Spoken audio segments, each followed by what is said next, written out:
वंदे मातरम विद्यार्थियों। पहले पाठ भाग में हमने पढ़ा कि केशव और अकबर के बारे में, कि बादशाह अकबर कैसे केशव को मुस्कुराते हुए देख रहे थे, इसलिए केशव का डर कम हो गया था।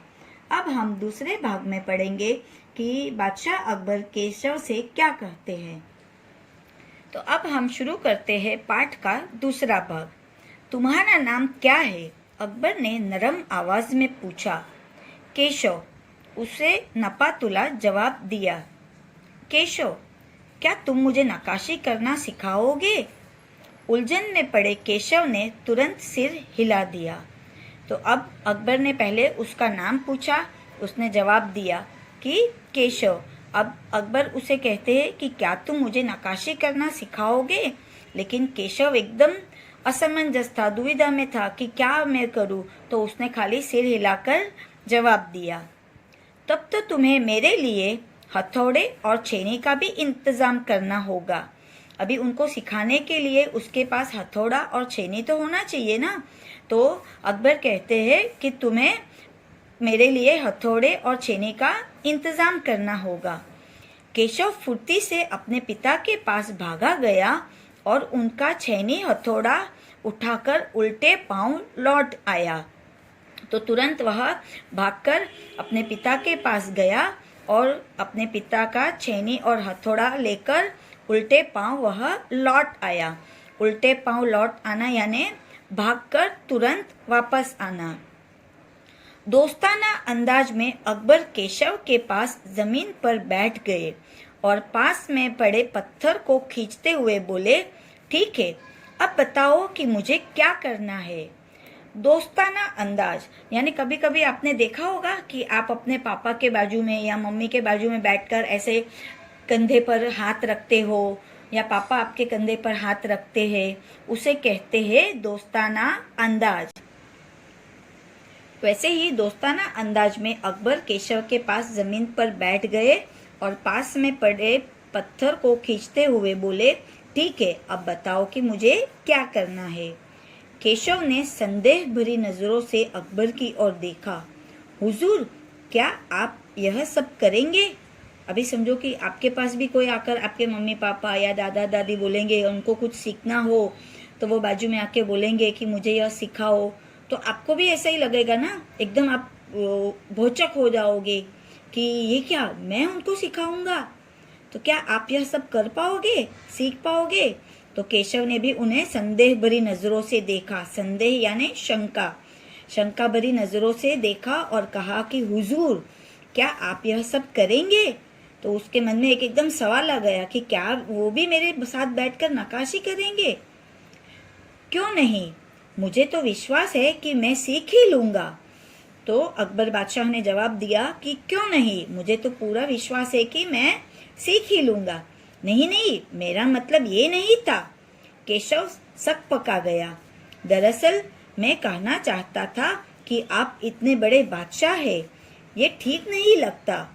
तो वो केशव बोलता है कि नहीं नहीं, मैं ऐसा, मेरा मतलब यह नहीं था कि आप नहीं कर पाओगे। दरअसल मैं यह सोच रहा हूँ कि आप इतने बड़े बादशाह हो और मुझे यह सब ठीक नहीं लग रहा है।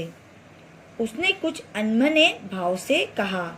उसने कुछ अनमने, अनमने यानी एकदम उदास जैसे भाव से, अनमना यानी उदास, ऐसे वो सोचने लगा कि क्या बादशाह अकबर मेरे साथ बैठकर नक्काशी करना सीखेंगे?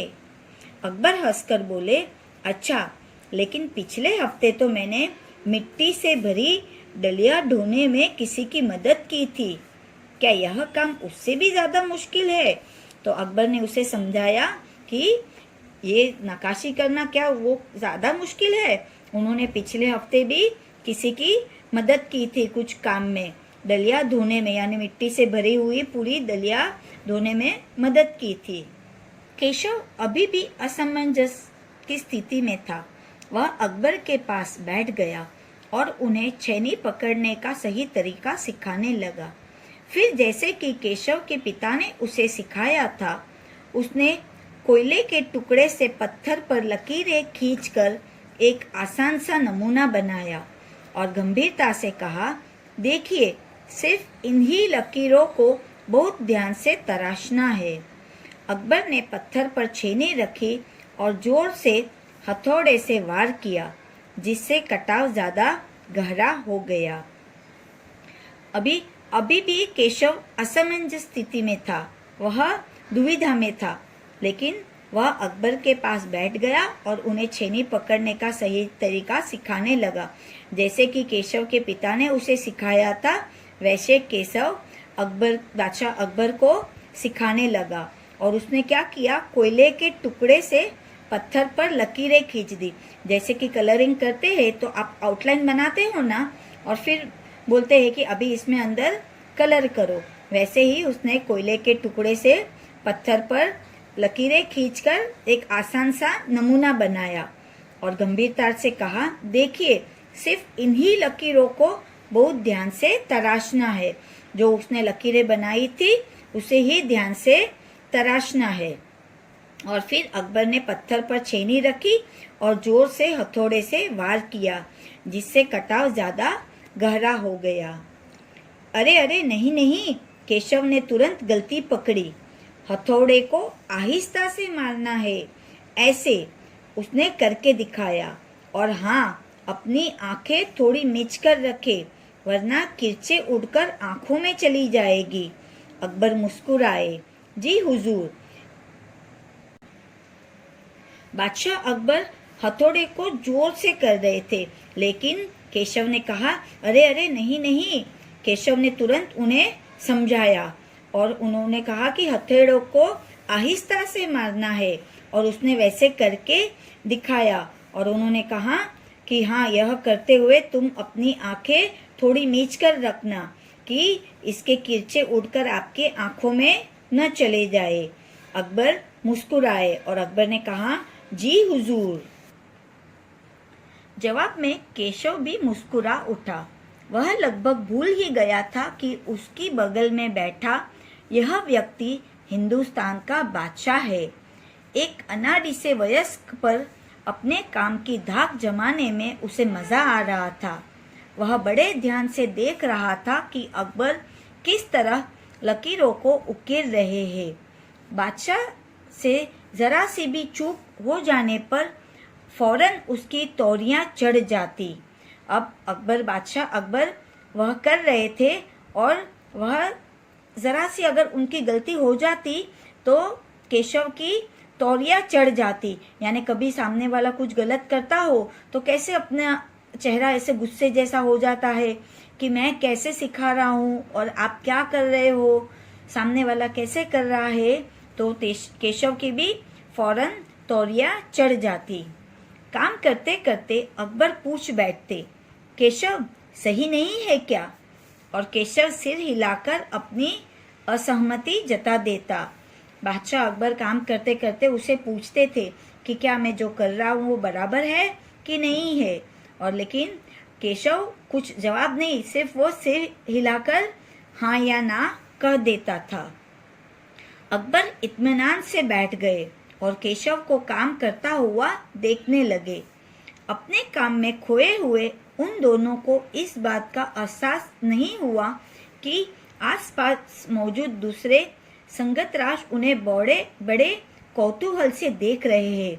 दोनों काम में इतने व्यस्त थे ना कि उन्हें यह जरा भी पता नहीं था कि आसपास जो संगतराज काम कर रहे हैं वो उन्हें कितने कौतूहल से देख रहे हैं। कौतूहल यानी जिज्ञासावश।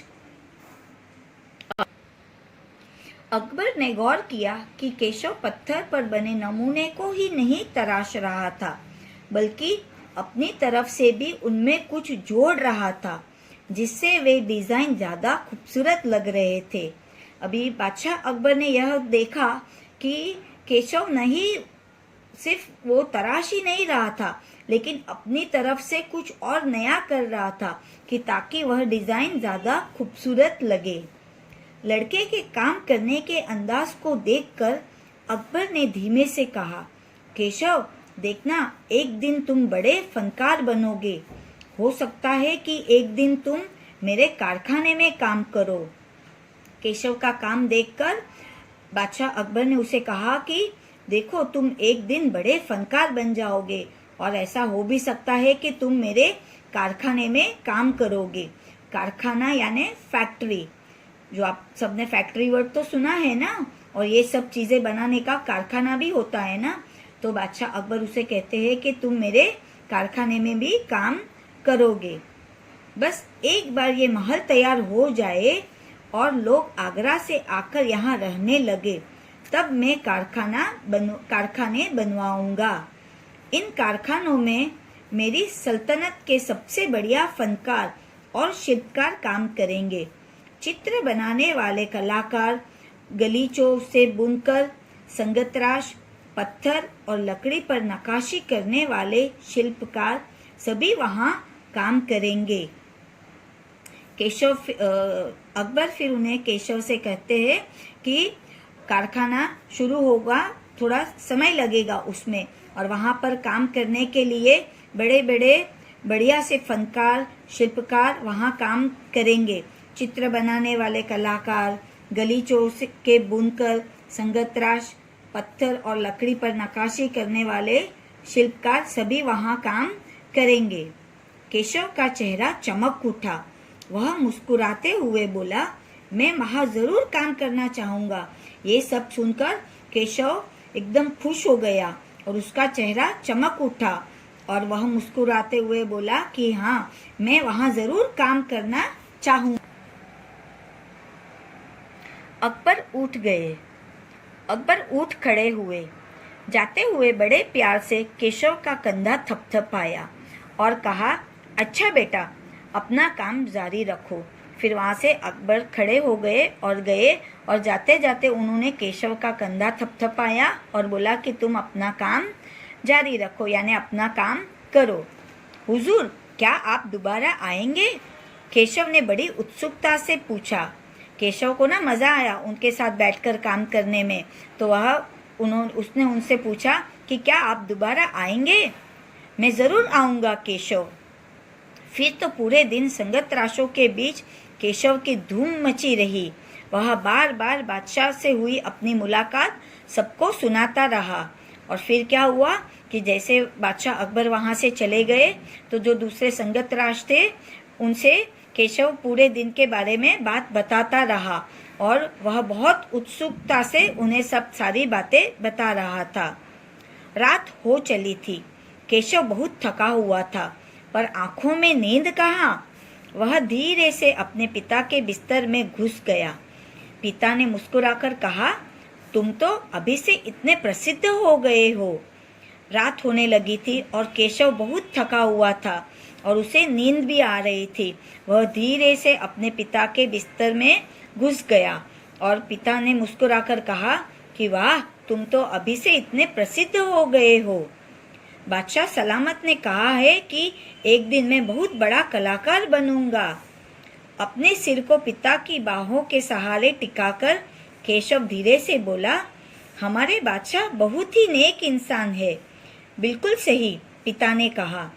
कुछ सोचकर केशव ने पूछा, बाबा, एक बात बताओ, बादशाह के पास आगरा में एक से बढ़कर एक खूबसूरत महल है, फिर वे सिकरी में ही यह शहर क्यों बनवा रहे हैं? पिता ने कुछ याद करते हुए बताना शुरू किया। हाँ बेटा, बादशाह का आगरा बहुत सुंदर शहर है, पर सिकरी में नया शहर बनवाने का भी एक खास कारण है। मैंने सुना है कि जब वह बादशाह अकबर की कोई संतान न थी, इस वजह से वे हर वक्त परेशान रहते थे। वे बहुत से साधु संतों और फकीरों के पास गए।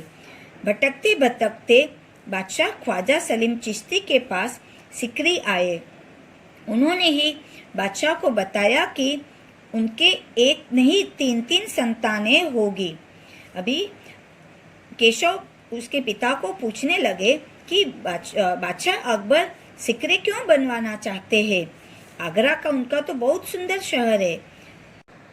तो केशव के पिता उसे समझा रहे थे कि बादशाह अकबर की कोई संतान नहीं थी और इस वजह से बादशाह अकबर बहुत परेशान थे।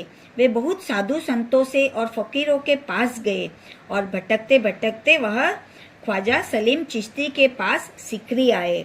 और उन्होंने ही बादशाह को बताया कि उन्हें एक नहीं 3-3 संतानें होगी। शाहजादा सलीम, मुराद और दनियल केशव ने चहकते हुए कहा, बिल्कुल सही। तब बादशाह ने ख्वाजा सलीम चिश्ती के सम्मान में सिकरी में नगर बसाने का फैसला किया था। तो केशव के पिता ने उसे समझाया कि उनके ही आशीर्वाद से बादशाह अकबर को 3-3 संतानें हुई और उनके ही सम्मान में उन्होंने सिकरी बनाने का फैसला किया था।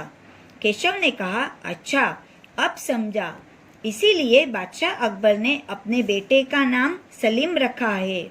हाँ, और इसी कारण हम यहाँ एक नए शहर के लिए पत्थरों को तराश रहे हैं। केशव उन्निंदी आवाज में बोला। उन्निंदी आवाज, उन्निंदी यानी नींद।